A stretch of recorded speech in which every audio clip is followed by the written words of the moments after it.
Aloha! Top of the morning, friends and family. How you wonderful, beautiful people doing today? On this channel, we upload one beautifully edited cinematic masterpiece per week. However, this video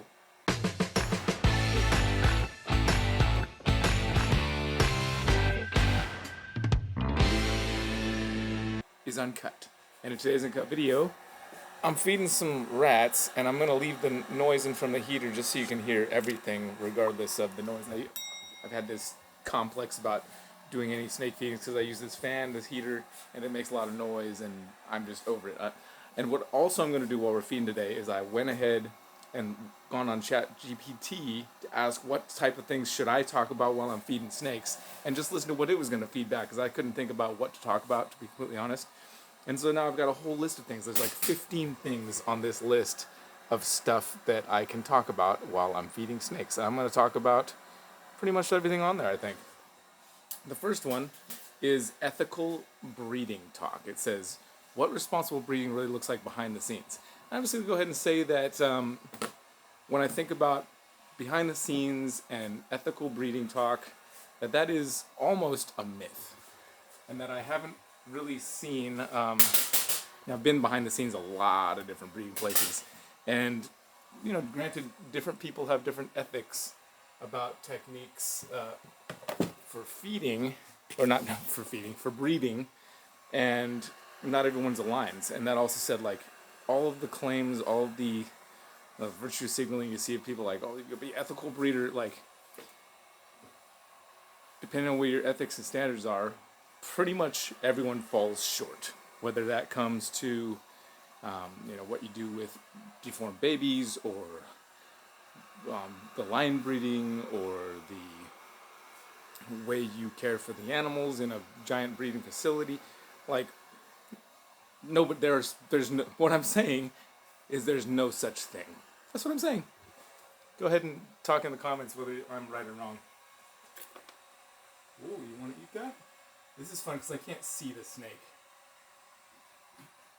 It's very bright. How about this? No? Not hungry? Are you gravid? Are you pregnant? And that's why you don't want to eat? Because that would be fine. We'll come back. That one, it's interesting. That Mojave Cypress actually sometimes just like absolutely slams rats, but then if there's like light, maybe not. Ball python market truths. My predictions for 25-26. I predict that people are going to sell snakes. I predict that some people are not going to sell the snakes they want to sell. And there will be much wailing as well as much rejoicing, depending on which end of that spectrum you're on. That's my prediction. Care myths I'm tired of hearing. Ball pythons need humidity boosters. I mean, I boost the humidity in this room. I've got a literal humidifier over here, as well as I will wet down the substrate from time to time. I hear my good buddy Brian Gundy often talk about, or I have heard him talk about, you don't need extra humidity for ball pythons. And he breeds ball pythons very successfully. But if you walk in his room, he lives fairly close to the ocean, and his room is actually pretty humid on its own. So there's that. Hungry? Why are you being weird, bro? Aha! That's what I thought. That's what I thought. Your most stressful feeding moments. Time a snake grabbed the wrong thing. And it also has escaped feeders on there. I feed frozen thawed, obviously, so I've never really had to deal with escaped feeders. Ooh, I'm ready. Wow. Look at that ball python. That's a ready snake right there. Cinnamon Sunset. Woo! So I've definitely had many snakes grab me accidentally instead of the feeding item. Probably the biggest one was one of my reticulated pythons grabbed me on the arm. Man, these snakes are just ready. Some of these snakes, I should say, are just ready. Woohoo! And I was like debating about whether to post about the bite or just show it, and like it seemed like it was really controversial at the time. And it was a pretty good bite. And it wasn't that bad though. I did take a second for it to let go. There was a lot of blood because of the anticoagulant, but no hospital trips were made. I did see some pictures not too long ago from a guy who took a pretty good bite from a big girl, really reticulated python that is. It really kind of all right, you don't want that. Really just like, man, it looked bad. It looked really bad. So I don't want to downplay that it can be bad, and those teeth can be serious. How about you? You gonna be a weirdo? Or you gonna eat?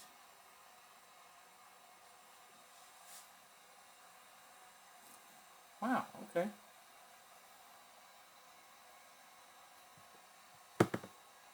What if I'm curious, what if we just go grab a freshly heated one that hasn't been dangling in the air for a few seconds?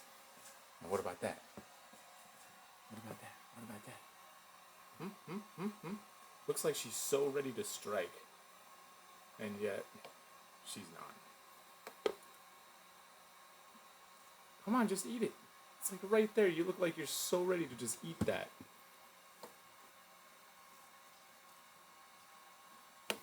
Wow. Now I got a fly crawling on my head. Weird. I'll come back and try her again. Yeah, it wasn't really stressful. Underrated morph, some I love though. I'm not even doing that one. Underrated morph. I guess I could. Oh! Hypo. Right there. We were just feeding her. We'll try again.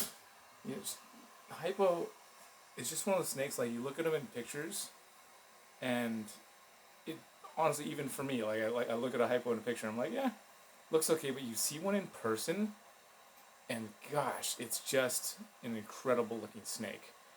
And so that's it. There we go. I guess I am answering it. Hypo, most underrated.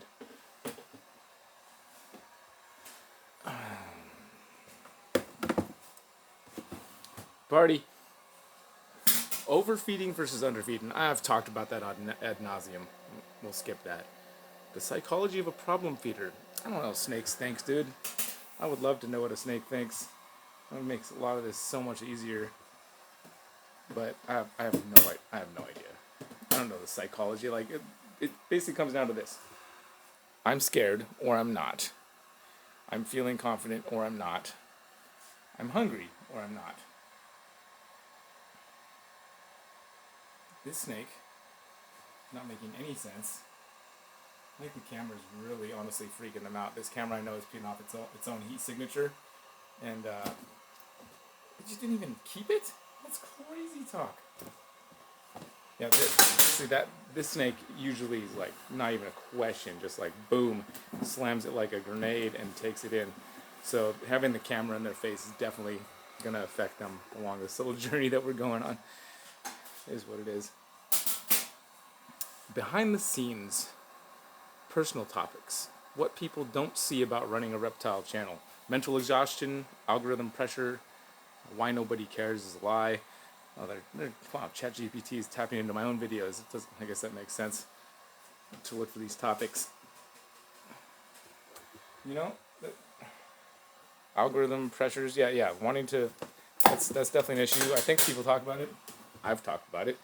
What else to say? Mental exhaustion.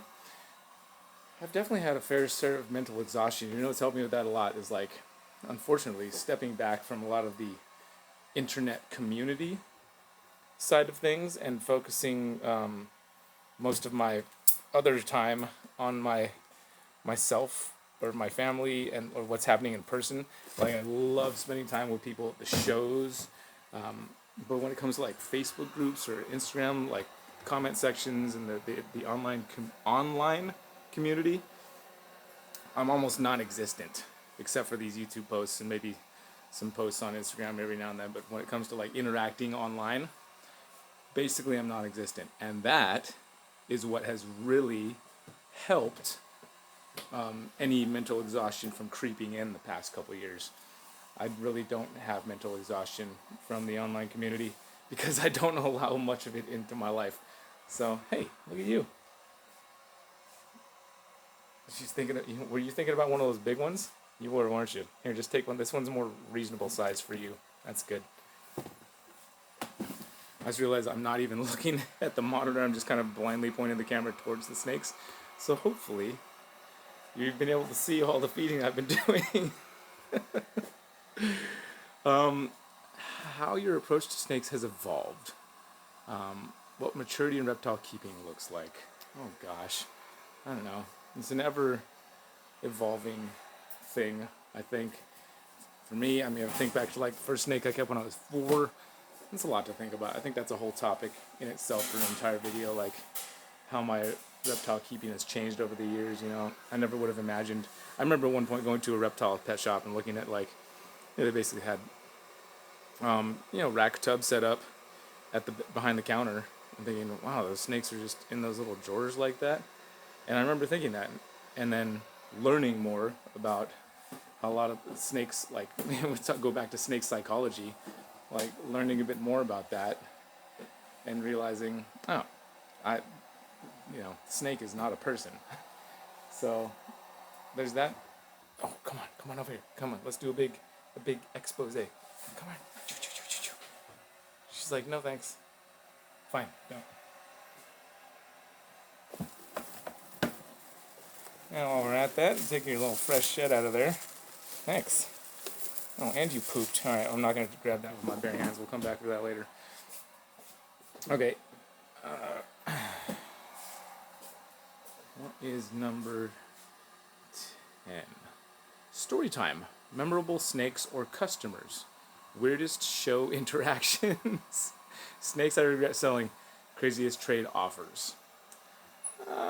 I really haven't had too many crazy trade offers. I had people offer trades that I was like, nah, I don't think so. And I generally don't do trades. I'm like, if you want to buy a snake, cool. I have done a couple trades, and they weren't crazy though. Weirdest show interactions. I've had plenty of weird ones to where none of them seem weird any longer. Honestly, think about it. Most show interactions are a little bit weird.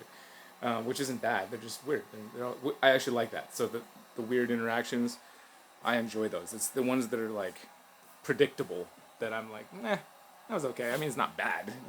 Predictable isn't bad either. But it's just the weird ones become more fun. You know, they stand out more.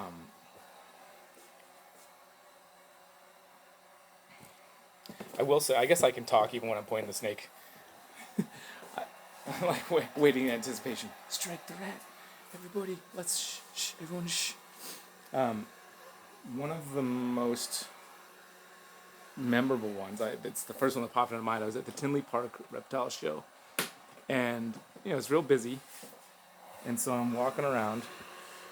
And I think I was talking to one person, and Hillary called on FaceTime to ask me about if she was looking for something. It seemed like it was pretty important. Something for the kids. I honestly don't remember what it was she was looking for. I just remember it seemed like it was a little bit of an emergency. And so I got on the phone with her, and I'm trying to navigate and tell her. So I could like feel somebody standing off to the side, and you can kind of feel somebody's presence standing there. But Hillary called on FaceTime, so I answered the call and kind of walked off to a quiet corner, which doesn't exist in the middle of the Tinley Park show. We just kind of took a couple steps off so I could focus on what Hillary was asking me. And in that moment, I remember feeling like somebody got frustrated and walked away. And that is what happened. I didn't just feel it like somebody was frustrated and walked away and thought that I was like ignoring them, which in a sense I was, because I was trying to take this phone call. But then that person commented later on one of my videos and was like, yeah, this guy says it seems like he's super nice, but in person he just doesn't care about you and like your time or anything, which is definitely not true. I was just, needed to talk to my family real quick. And so I remember I replied back. I was like, man, because we didn't even have a conversation, obviously. Just like make a snap judgment instantly from like a quick 2-second interaction with me. And I was just like, this is ridiculous. Like, I was highly offended. And I was like, like, that's ridiculous. Like, you can't decide who I am as a person by seeing me answer a phone and walk away for 2 seconds. That's like, that doesn't describe whoa, wow, I should have been filming the snake. That was crazy.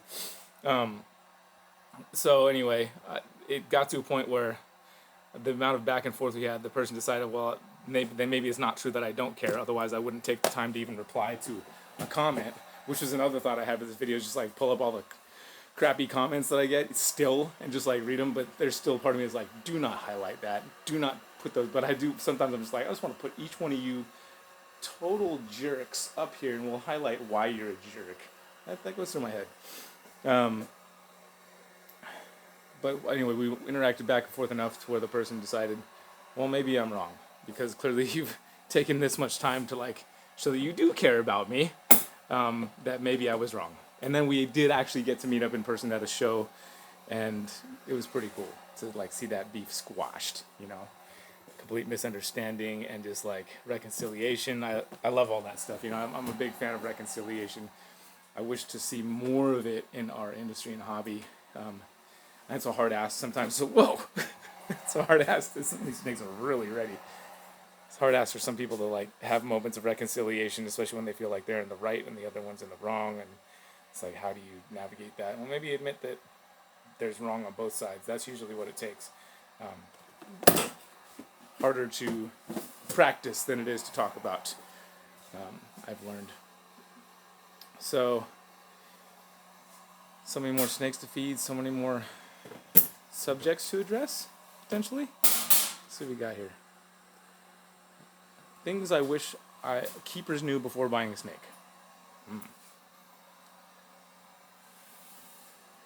That's a good question. Hello, little hog nose. You hungry? Not so much? Here, I'm going to let you eat that later. It's so funny. Some of the snakes that usually are just like all about feeding time are just like, not today, not today. Sorry, I'm busy over here sitting, taking a nap. Equipment costs. Yeah, equipment often costs a lot more than the snakes do. Long-term responsibility. They do live for a long time. As you know, I've recently like gone down at about half the amount of snakes I have. Fortunately, there's lots of people out there that have the bandwidth to take care of a lot of snakes. And that's super helpful when you get into a situation like I did, or I'm in, where I need to find new homes for a lot of snakes. So that's helpful, because it is a long time. It's a long time commitment. You know, I've given most of these snakes now for about 10 years, the ones that are here now. And that's just a fraction of snake life. So it's definitely a more long time thing. And I think a lot of people, more people know that than didn't, which is great. I think there's been, with the advent of the internet and all the different swing and misses we've been taking, that people have learned that. Yeah, this camera is really free. This snake has never missed like that. And now he's really second guessing all of his life choices when he struck at that snake. What you talk about off camera? I talk about that off camera. Am I going to talk about it here? Maybe. Hey, you. Ready? Yeah. Yeah. What are the options they give me? Conversations with breeders, advice you give friends privately. Here's what I really think about. Man, I would love to make videos sometime talking about what I really think sometimes about some of these rude comments that come through. People think they know me. I really don't. No, I do want to. I do want to. But what good is that gonna do? That's my question. Is it just gonna? The reason I usually don't is like, I don't want to highlight these folks anymore. You let them know they even get under my skin a little bit sometimes. Reptile community drama without the drama. Talk themes, not names. Why egos hurt the hobby. Why I say out of beef now. I already talked about that. Cheesehead sunset. Whoop whoop whoop whoop whoop whoop whoop woo. Yeah. Shows, vendors, and the reality of expos. What works and what doesn't? How have shows changed since COVID? Advice for new vendors. Oh man, this is one that's been run down a bunch. Whoa. Stay standing. Don't be sitting there looking at your phone at your booth. I know a lot of people talk about that, but man, it's so true. Like, I've been to enough shows now, and you hear different vendors who are doing well at the same show versus the vendors who are not doing well at the same show. And you look at what they're doing behind their booth. The ones that are doing well are up, talking to customers, meeting new people, engaging everybody. And the ones who aren't doing well seem to have this, like, don't approach me vibe, or are just not really doing that and just kind of like sitting back. The ones that are like, say, hey, come over, check this out, and like engaging, they're doing well. And the ones that are not. Which seems to make sense, common sense. But sometimes it's hard. Sometimes, I get it. You get to a show and like maybe you're overwhelmed, and a lot of us reptile people aren't necessarily really people persons. And where are you going? Why are you running away? So step out of your comfort zone a little bit and start engaging people. That's going to make the biggest difference. Oh, hello. Hello. I love you. Would you please strike this rat? Hello. I love you.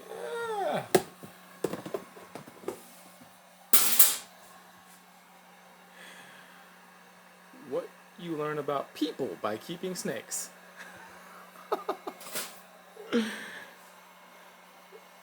It's kind of a weird question, I think. But there's people by keeping snakes. Whoa! How impatient people are. People are impatient. Snakes are extremely patient.